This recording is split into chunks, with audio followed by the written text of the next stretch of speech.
C.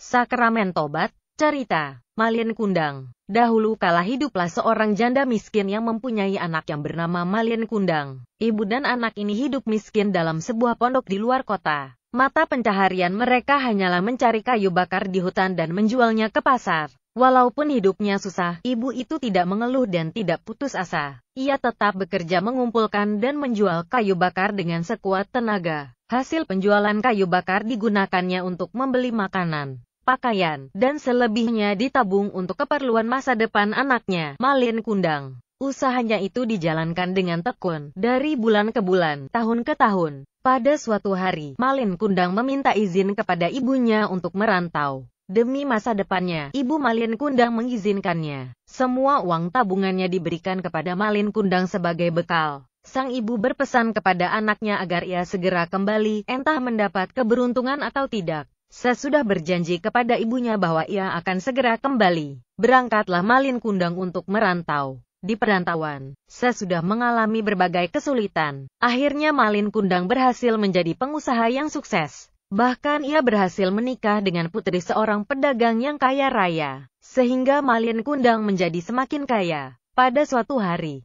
dalam pelayaran dagang keliling Nusantara, kapalnya singgah di kota kediaman ibunya. Orang-orang sekampung yang masih mengenal Malin Kundang segera memberitahu ibunya bahwa mereka melihat Malin Kundang. Maka datanglah sang ibu untuk menjumpai anaknya. Dari jauh Malin Kundang melihat ibunya datang dan masih mengenalinya. Walaupun sudah tua dan sakit-sakitan, tapi Malin Kundang tidak mau menjumpainya. Ia malu terhadap istri dan anak-anaknya. Jika mereka mengetahui bahwa wanita tua dan miskin itu adalah ibunya, ia tetap menolak ibunya. Walaupun ibunya hanya meminta waktu sejenak untuk memandang wajahnya, ia meminta kepada anak buahnya agar kapal segera bertolak dari kota pelabuhan itu. Kapal pun bertolak dari pelabuhan dan makin lama makin jauh. Tiba-tiba, datanglah badai gelombang yang dahsyat. Guntur menggelegar, kilat menyambar-nyambar. Kapal Malin Kundang diangkat gelombang tinggi, lalu dihempaskan ke dalam laut. Semua orang dalam kapal itu meninggal. Tidak satu pun yang selamat.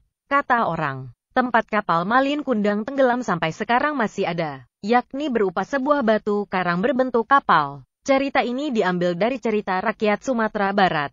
Pertanyaan, bagaimana perasaanmu tentang cerita di atas? Apakah ada cerita sejenis ini di daerahmu? Apa pesan cerita di atas bagi kita? Apakah kamu sering membantah orang tuamu? Bagaimana perasaanmu jika melakukan perbuatan yang tidak baik terhadap orang utan? Mari mendengar kitab suci. Yohanes 8, 1-11. Pada suatu pagi Yesus berada di bait Allah. Di dalam bait Allah sudah penuh dengan orang banyak yang mau mendengarkan pengajarannya. Sementara Yesus mengajar, masuklah para ahli Taurat dan orang-orang Farisi sambil menyeret seorang perempuan yang tertangkap basah sedang berbuat zina. Mereka menempatkan perempuan itu di tengah-tengah bait Allah dan berkata kepada Yesus, "Rabi, perempuan ini tertangkap basah ketika ia sedang berbuat zina. Menurut hukum Musa, ia harus dihukum mati. Apakah pendapatmu mengenai hal ini?" Yesus tidak menjawab pertanyaan mereka, tetapi membungkuk lalu menulis dengan jarinya di tanah. Tapi karena mereka terus-menerus bertanya, maka ia bangkit berdiri lalu berkata kepada mereka, "Barang siapa di antara kamu yang tidak berdosa, hendaklah ia yang pertama melemparkan batu kepada perempuan itu." Lalu Yesus membungkuk lagi dan menulis di tanah.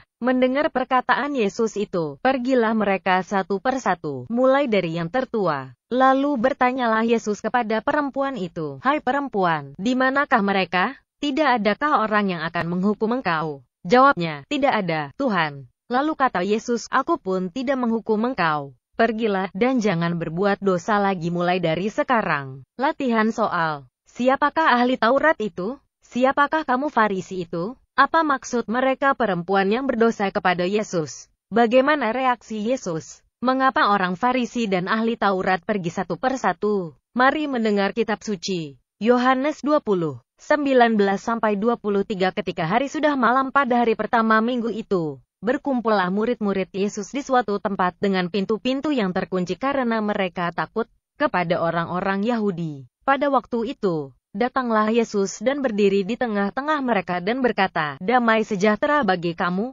Dan sesudah berkata demikian, ia menunjukkan tangannya dan lambungnya kepada mereka. Mereka bersukacita karena melihat Tuhan. Maka kata Yesus sekali lagi, damai sejahtera bagi kamu, sama seperti Bapa mengutus aku, demikian juga sekarang aku mengutus kamu. Dan sesudah berkata demikian, ia menghembusi mereka dan berkata, terimalah Roh Kudus. Jikalau kamu mengampuni dosa orang, dosanya diampuni. Dan jikalau kamu menyatakan dosa orang tetap ada, dosanya tetap ada. Latihan soal. Kata-kata apa yang diucapkan Yesus untuk memberi kuasa kepada rasul-rasulnya untuk mengampuni dosa? Jawab, terimalah Roh Kudus. Jikalau kamu mengampuni dosa orang, dosanya diampuni. Dan jikalau kamu menyatakan dosa orang tetap ada, dosanya tetap ada. Dari mana iman-iman kita sekarang mendapat kuasa untuk mengampuni dosa? Jawab, kuasa dari Yesus. Kata-kata pengakuan apa yang diucapkan oleh Bapa sebagai tanda pengampunan dari Tuhan?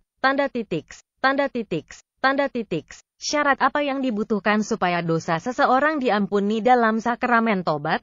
Tanda titik, tanda titik, tanda titik. Bagaimana tata cara penerimaan sakramen tobat? Tanda titik, tanda titik, tanda titik. Rangkuman, dosa berarti berbalik dari Tuhan, sesama dan lingkungan. Dosa selalu merugikan diri sendiri dan sesama. Bertobat berarti kembali kepada Tuhan, sesama, dan lingkungan. Tuhan sangat senang menerima kembali setiap orang yang bertobat dan kembali kepadanya. Sakramen tobat merupakan tanda bahwa Tuhan mengampuni dosa-dosa kita kalau kita sungguh-sungguh bertobat.